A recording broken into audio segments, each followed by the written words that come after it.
मित्रांनो, आजच्या व्हिडिओमध्ये आपण तूर पिकाबद्दल जनरल सविस्तर जेवढं आपल्याला माहिती झालेली आहे तेवढी जाणून घेण्याचा प्रयत्न करू. तुम्ही जर चॅनलला नवीन असाल तर लाईक करा, सबस्क्राईब करा, शेअर करा व्हिडिओ बघितल्यानंतर. मित्रांनो, हा आपला 3.5 एकराचा प्लॉट आहे. ह्याच्यामध्ये जे अंतर आहे 10.5 फूट आहे. आता तुम्ही जर बघितलं तर इथं तुम्हाला सरळ गॅप दिसते आणि जास्त असा गॅप दिसते. जेमतेम 3-3.5 फुटाचा हा गॅप दिसते. आता कित्येक शेतकऱ्यांचं म्हणणं झालं की जो 3.5 फुटाचा जो गॅप आहे तुमचा तो थोडा जास्त आहे. 1-1.5-2 फूट अंतर याच्यामध्ये असलं तरी चालेल. परंतु आपण कित्येक व्हिडिओमध्ये सांगितलं की आपण हा गॅप एकंदरीत थोडा कमी करण्याचा प्रयत्न करू. म्हणजे आपलं जे नियोजन आहे 7 फुटावरती ते करण्याचा प्रयत्न करू. परंतु कित्येक शेतकऱ्यांनी आपल्याला कमेंटच्या माध्यमातून सांगितलं की जर तुम्ही तसं नियोजन केलं तर मग काय होते की ही तूर दाटते आणि याच्यामध्ये मग फुलांची संख्या आणि त्याचं शेंगात रूपांतर होण्याचं जे एकंदरीत प्रमाण आहे ते कमी होते. आता जर तुम्ही बघितलं तर इथं जिथं आपण उभा आहोत तिथं काळी जमीन आहे आणि यावर्षी कंटिन्यू जास्त पाऊस झाल्यामुळे काय झालं की पाहिजे तसं त्या तूर पिकाचं खोड बनलं नाही. आणि दुसरी गोष्ट आपलं थोडं लेट, म्हणजे 12 जूनला आपण लागवड केली होती. मग पहिली गोष्ट जी लेट लागवड अर्ली केली एकंदरीत मेच्या शेवटच्या हप्त्यामध्ये जर केली तर एकंदरीत याची उंची साधारणतः आत्ता जर बघितलं तर 7 फुटापर्यंत आहे. तर 8-9 जेमतेम 9-10 फुटावरती हे तूरपीक जाईल. आणि शक्यतो कित्येक जण म्हणतात की जास्त उंची किंवा वाढ नको आहे. परंतु जर हे झाड जर बनत असेल, म्हणजे एक दाणा 2 दाणे जर लागवड केली आणि त्याचं जर झाड होत असेल, ते झाड वरतीच वाढेल आणि वरती वाढल्यानंतर त्याला जेवढी ब्रांचिंग आहे ती ब्रांचिंग मग अशी पसरेल आणि एकाच बियाण्याला एक पेंडीवर तुमच्या शेंगा एक पेंडी त्याला निघेल असं एकंदरीत होईल. आता त्याचा तुम्हाला जर प्रात्यक्षिक पाहिजे असेल तर तुम्हाला दाखवतो. आता इथं बघा, एकच दाणा आहे तरीही पाहिजे असं याला ब्रांचिंग नाही आहे. तुम्ही बघू शकता की पाहिजे अशी ब्रांचिंग नाही आहे. तरी पण एका दाण्यामध्ये किती मोठ्या प्रमाणात रूपांतरित झालेलं आहे तुम्हाला मी दाखवण्याचा प्रयत्न करतो. आता कित्येक शेतकरी याच्यामध्ये म्हणतात की मग ते तसंच का, असंच का, किंवा त्या गोष्टी अशा. परंतु त्या सगळ्या सोडून तुम्हाला जास्तीत जास्त उत्पन्न कसं होईल त्यावर आपल्याला लक्ष केंद्रित करणे गरजेचं आहे. आता इथं तुम्ही बघू शकता, थोडासा कॅमेरा आपला हल्ला, परंतु आता हे एकच झाड आहे आणि ह्या एकच झाडाच्या ह्या पूर्ण अशा ह्या फांद्या आहे. तुम्ही इथं बघू शकता. आता जेमतेम एक पेंडी, अर्धी पेंडी याची झालेली आहे. आणि नाही म्हटलं तरी आता याचा आपल्याला अंदाज नाही आहे किती, परंतु एकाच दाण्यामध्ये तुम्हाला एवढ्याशा शेंगा त्याला मिळतील. म्हणजे अर्धी पेंडी तुम्ही पकडू शकता. जर याची चांगली वाढ झाली अजून वरती तर याला पूर्ण एक पेंडी तुम्हाला निघेल. आणि तुम्ही अंतर बघू शकता की 1.25 फुटावरती अंतर आहे. झालं. दुसऱ्या याची पाहिजे तेवढी अशी वाढ नाही आहे. इकडे 3 दाणे आहेत तर त्याचं काय झालं की डिवायडेशन झालं आहे. याचं जे खोड आहे त्याच्या कम्पेअरने त्या बाकीचे खोडं लहान आहे. आता जसं आपण अजून वरती जाऊ तर निचरा होणारी जमीन पुढे अजून लागते. मग तिथंसुद्धा तो फरक आपल्याला एकंदरीत दिसते. आणि जसं पुढे जातो तसं हे मग अंतर कमी होत आहे. ह्या गोष्टी तुम्हाला लक्षात घेऊन तुमच्या लागवडीचा एकंदरीत हिशोब तुम्हाला करायचा आहे. आणि उत्पन्नात नक्कीच तुम्हाला फरक तो दिसून येईल. कारण जेव्हा आपण त्याची एकंदरीत ब्रांचिंग किंवा त्या हाईटवरती गेलेलो आहोत तर तेवढं त्याला उत्पन्न नक्कीच जास्त आहे. आता कित्येक ठिकाणी मी बघितलं की 60 फुटावरती जे अंतर असते आणि हे तूर पीक असं पूर्ण झुकलेलं असते आणि त्याला शेंगांचं प्रमाणसुद्धा चांगलं असते. परंतु हे जे असं वरती वाढ झालेली आहे त्यालासुद्धा शेंगा आहेत आणि ते पूर्ण असं पेंडीत रूपांतर केल्यानंतर तेवढंच तुम्हाला दिसते. मग महत्त्वाच्या गोष्टी ज्या की लागवड एकंदरीत लवकर लागवडीमुळे काय होईल की त्याला एकंदरीत ब्रांचिंग वगैरे खाली आपण जेव्हा शेंडे खुडणी घेऊ.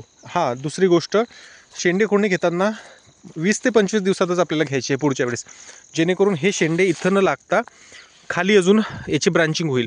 जेवढी ब्रांचिंग खाली तेवढं त्याला एकंदरीत फुटव्यांची संख्या जास्त. तर इथं बघा, याला एकदम खाली ब्रांचिंग आहे तर ती ब्रांचिंग वरवर जाताना एकाच याला चांगल्या पद्धतीने त्याला फुटवे आपल्याला दिसतात आहे. झालं. दुसरी गोष्ट, इथं पण जेवढे एकदम जवळून शेंडे खोडणे तेवढंच त्याचं एकंदरीत आजूबाजूला पसरण्याचं प्रमाण जास्त. ह्या सगळ्या गोष्टी ज्या आपल्याला ह्या तूर पिकामध्ये यावर्षी समजलेल्या आहेत त्या सगळ्या आपण गोष्टी इथे करणार आहोत. आता तुम्ही बघू शकता इथं, आता बघा इथं तर जेमतेम अंतर झाकण्याच्याच अवस्थेत आहे. इथं सुद्धा एक एक दोन दोन दाणाच लागवड आहे. आता 2 दाणे बघा, इथं 2 दाणे झालेले आहेत, तर त्याची ब्रांचिंग खाली आहे, खालून त्याला कट केलेलं आहे. तर हे पूर्ण एक साईड इकडे गेलं आणि तिकडचं जे आहे ते एक साईड तिकडे गेलं. म्हणजे जर 2 दाणे जर तुम्ही लागवड केली आणि अशा पद्धतीने केली तर एक दाणा पूर्ण इकडची साईड आणि दुसरा दाणा पूर्ण तिकडची साईड आणि त्याची एक मोठी पिंडी.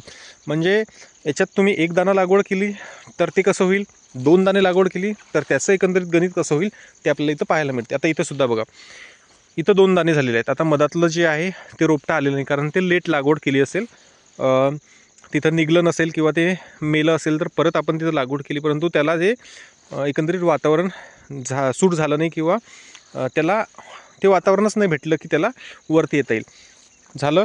इकडे तुम्ही बघू शकता आता 2 दाणे, एक दाणा, 2 दाणे, 2 दाणे, 2 दाणे. जर जिथं तिथं 2 दाणे आहे तर तिथं फरक तुम्हाला स्पष्ट दिसते की उंची पण झालेली आहे आणि ब्रांचिंग पण त्याला जास्त झाली आहे. कारण एका झाडाला जर म्हटलं तर ती वरती अशी वाढ होते, परंतु तिथूनच फुटून ते पूर्ण मग इकडे येते. हा जो फरक आहे हा विशेषत्वाने आपल्या लक्षात आला, तो आपण इथं दाखवण्याचा तुम्हाला प्रयत्न केला आहे. म्हणजे एक दाणाऐवजी जर 2 दाणे लागवड केली तर ते डिवायडेशन होते, इकडे ब्रांचिंग जास्त होते, तिकडे ब्रांचिंग जास्त होते, हे एक फरक. आणि आता इथं बघा, इथं याला ब्रांचिंग आहे, याला भरपूर ब्रांचिंग आहे आणि हाईट जेमतेम कमी राहिलेली आहे, थोडी आहे भरपूर पण कमी राहिलेली आहे. आता याला सुद्धा खाली 2 दाणे आहेत, त्याचं डिवायडेशन झालं वरती वरती वरती आणि त्याला पण चांगल्या पद्धतीने एकंदरीत ब्रांचिंग झाली. तर विशेष होताना हे लक्षात घेणं गरजेचे आहे की तुम्ही जेव्हा 2 दाणे लागवड करता, 1 दाणे लागवड करता, तर त्याच्यामधून तुम्हाला कशा पद्धतीने तो फायदा होते. 2 दाण्यांमधून सुद्धा चांगला फायदा होते आणि 1 दाण्यांमधून सुद्धा चांगला फायदा होते. अंतर जे आहे ते 1.25 फूट याच्यामध्ये अंतर आहे. पुढच्या वर्षी आपण जेव्हा लवकर लागवड करणार आहोत तर ते स्टेम जे खोड आहे ते अजून मजबूत किंवा मोठं होईल. जेवढं ते खोड मजबूत किंवा मोठं तेवढंच त्याची ब्रांचिंग अति जास्त आणि तेवढंच त्याला उत्पादन देखील जास्त.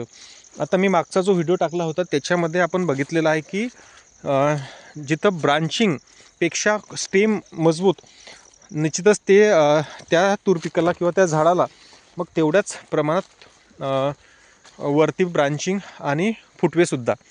तर असं एकंदरीत हे जे आहे ह्याच्या ज्या गोष्टी आपल्या लक्षात आलेल्या आहेत त्या आपण इथं सांगण्याचा प्रयत्न करीत आहोत. आता कित्येक शेतकरी याच्यामध्ये कमेंट करतात की असंच का, तसंच का, हे का. आता मी या ज्या ठिकाणी उभा आहे तिथं तुम्ही बघू शकता की माझी उंची 5 फूट 10-11 इंच आणि माझ्यापेक्षा 1.5-2 फूट वरती म्हणजे 7-8 7.5-8 फुटावरती हे वाढलेली आहे. आता कित्येक शेतकऱ्यांची जी हाईट असते तूर पिकाची ते इथंच असते, म्हणजे 5-5.5 फूट. त्यामुळे काय होते की ते दाट लागवड असते आणि त्या ब्रांचिंग खाली आलेल्या असतात, लोंबलेल्या असतात पूर्ण. तर मग आपल्याला असं वाटतं की त्याला उत्पादन एकंदरीत जास्त होईल किंवा ते, परंतु याचं जर एकंदरीत लक्षात घेतलं तर तुम्ही वरनं असं बघू शकता की जे क्षेत्र आहे इकडून साधारणतः 3-3.5 फूट आणि तिकडून 3-3.5 फूट ते पूर्ण ब्रांचिंगमध्ये कवर झालेलं आहे. म्हणजे आपण जसं कपाशीमध्ये तूर पिकाची लागवड घेतो तशा पद्धतीने हे एकच लाईन किंवा एकच ओळ त्याच्यामध्ये आलेली आहे. मग निश्चितच त्याचा आपल्याला उत्पादनात फायदा होणार आणि त्या ज्या गोष्टी आहेत ज्या मी तुम्हाला सांगितलेल्या आहेत आधी, त्या सगळ्या याच्यामध्ये निश्चितच त्याचा आपल्याला फायदा होत आहे.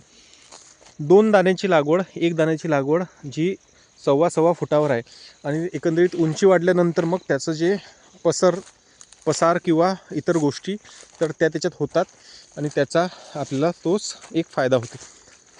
मागचा जो व्हिडिओ आपण टाकलेला आहे त्याच्यामध्ये आपण सांगितलेलं आहे की जिथं तुम्ही सोयाबीनपेक्षा उडीद मुगाची लागवड केलेली आहे तिथं तुम्हाला जास्त फायदा होईल. कारण तिथं काय होते की त्याची ब्रांचिंग खालून फुटण्यास मदत होते, एकदम खालून त्याची ब्रांचिंग असते. म्हणजे इथं आता इथं बघा तुम्ही 2 दाणे आहे, परंतु एका दाण्याची पाहिजे तशी वाढ नाही आहे आणि दुसऱ्या दाण्याची, परंतु त्या झाडानं चांगलं असं ग्रोथ केलेली आहे, चांगलं रूप धारण केलेलं आहे.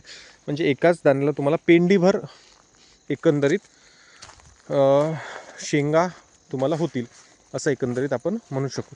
पुन्हा एकदा तुम्हाला जर व्हिडिओ आवडला तर लाईक करा, सबस्क्राईब करा, शेअर करा. भेटूया आता काही दिवसांनी परत, जेव्हा हे पीक काढणीवर येईल आणि एकंदरीत एकरी किती उत्पादन